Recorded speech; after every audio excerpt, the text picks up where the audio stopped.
Hello students, welcome to the Pole Science of Class 12 Arts, and today we will start with the topic of failure of shark. In the previous class we read about the conventions of shark and the success of shark, in which 6 points were related which worked for the success of shark. Now we need to know what led to the failure of shark. So let us proceed then. Starting from number 1 point, it's written that India tries to dominate the functions and control the activities of shark. That means here you can see that there are overall 8 countries are there. Afghanistan joined lately in the year 2007, and rest of the countries are Bangladesh, Bhutan, India, Maldives, Nepal, Pakistan and Sri Lanka. So according to the point failure of shark, it is written that India is always trying to dominate the functions and control the activities of shark. So out of all these developing countries, India think itself to be the superior one. So in that concern, India is trying to dominate the decisions or the functions. Whatever the decisions is taken, India has, you can say, has a slight upper hand between these 8 nations.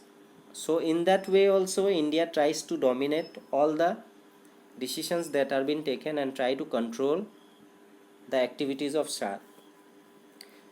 So but we need to understand that if any organization is formed, there should be a mutual cooperation, and all the decisions that are taken mutually should be followed mutually among each of the member nations. But here, out of the 8 member countries, India was trying to dominate all of the decisions and was also trying to control the activities of the SARC, which was actually leading to the failure of SARC, because a single country cannot take all decisions on behalf of the other 7 countries.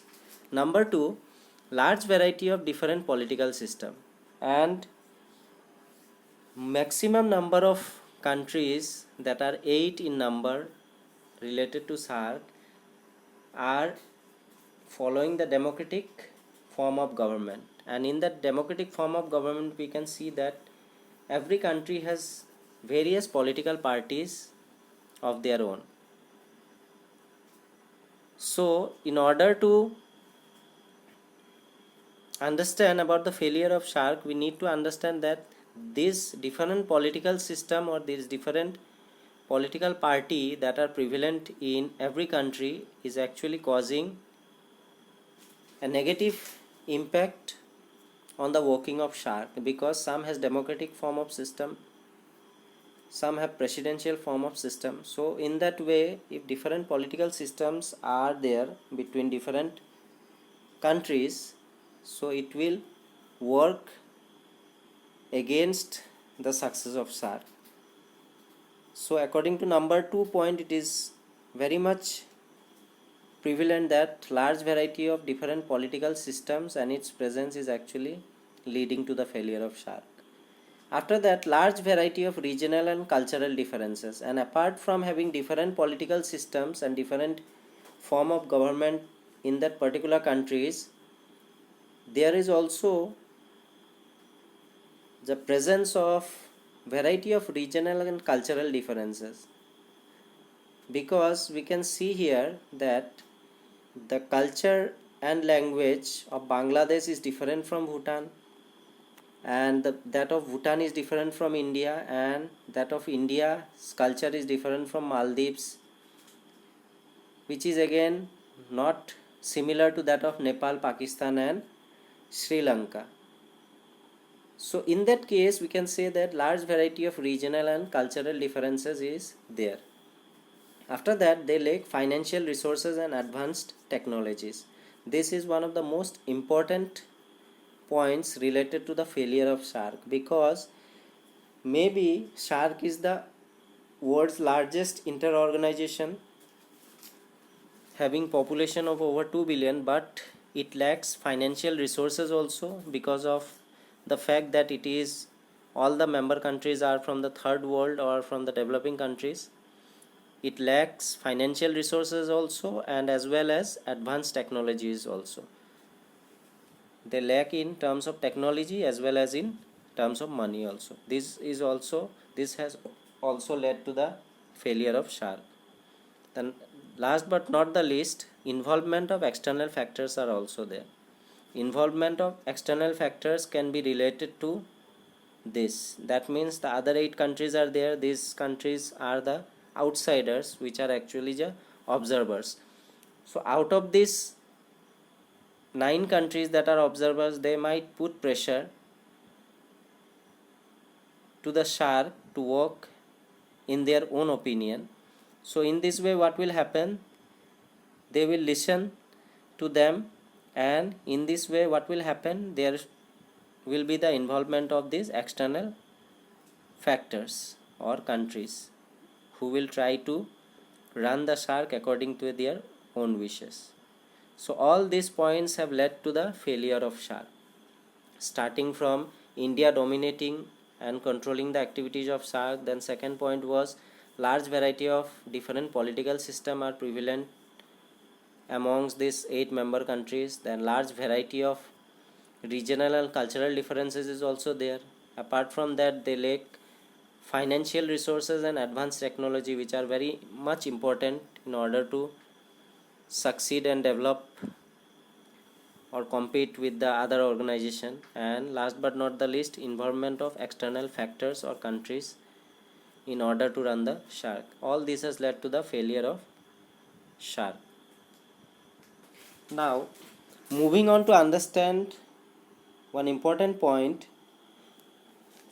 that is India and SHARK. As we have read one point related to the failures of SHARK, why India is very much controlling and trying to interfere in the decisions taken by the other 7 countries. We need to understand that. We will understand this better through the point India and SHARK. So India occupies 70% of the SHARK nation, both economically and geographical. That means through the economic wise also, that means from the financial side also, India helps. That means India contributes almost 70% of the money in the SHARK. That means other remaining 30% are being contributed by the other remaining 7 countries. That's why also it may be the reason that India is trying to dominate the SHARK. So 70% of the SHARK nation India occupies, that it is helping through economic way also and through geographical way also. The biggest and the industrialized partner of SHARK. And in terms of SHARK, if 8 member countries are there, it can be rightly said that the biggest partner of SHARK is India. The number 3 is it has enormous economic opportunities to foster its economic growth among SHARK countries. So as it is contributing 70% in terms of finance, so it can be rightly said that it has enormous economic opportunities.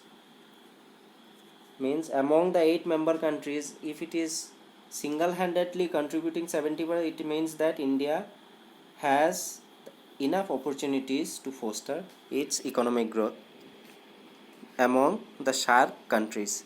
After that, SAPTA plays a crucial role in trade liberalization. So the first thing that led to the success of SHARK was SAPTA, Preferential Trading Agreement. So the SAPTA is playing a crucial role in trade liberalization, which is related to India. After that, total value of India's trade with all the SHARK countries is just 1/3 of the total trade just with China. And related to the trading proportion, total values of India's trade with SHARK countries is just 1/3 of the total trade just with China. That means only 1 part out of every 3rd part is the total value of India's trade with all the SHARK countries. That the remaining 7 countries India is having trade has the proportion of only 1/3. After that, Prime Minister Narendra Modi recently said that all 8 members of SHARK led by India can draw up a common plan to eliminate poverty from the region and make South Asia a global power. So in the recent meeting, our Honorable Prime Minister Narendra Modi recently said that as there are 8 member countries under SHARC, so these 8 member countries should work together, and they should work together to eliminate one most important thing. If that is eliminated from all of these 8 countries, these 8 countries will of course be known as the developed country, or they could rise as a global power. And this, according to Prime Minister Narendra Modi, was to eliminate poverty. Clear? This was also according to the areas of cooperation also, and it was also related to the success of SARC, where the last point was about the poverty alleviation. And Narendra Modi in his recent meeting also said that India, the institution SARC, which is led by India with the other 7 countries, should work to eliminate the most important thing is the poverty, by which India along with 7 other member countries can make actually SARC as a global power. Clear?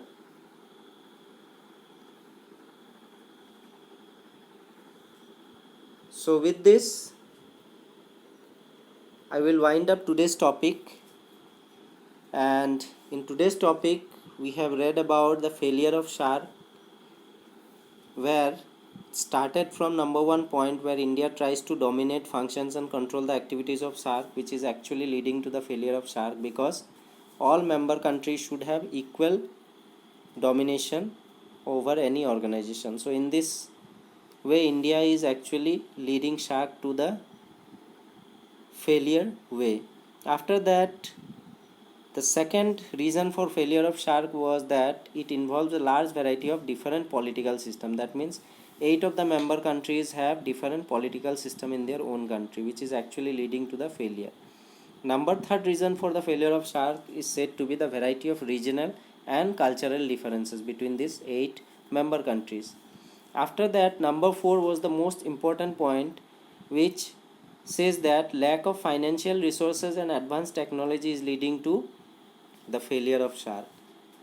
And apart from that, one most important point was also mentioned regarding that while the working environment of SHARC and the development and promotion of SHARC should be done by the 8 member countries, but this is also interfered by the external factors also, like the outer countries which are not a member of SHARC, which is actually leading to the failure of SHARC.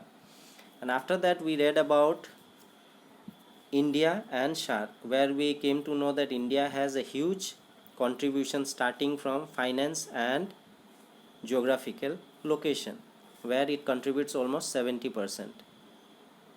Clear? And related to one more important decision that India along with other 7 member countries of SHARC had taken, according to which there was a meeting, and in that meeting our Honorable Prime Minister Narendra Modi recently said that in order to make SHARC as a global power, they first need to work together, and in order to work together they need to eliminate poverty from all of these 8 countries. If they are successful in eliminating poverty, then they can be counted as a global power in the world.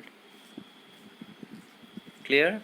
So with this, I will wind up today's topic, and I hope that whatever the points we have read today, it is now clear to you.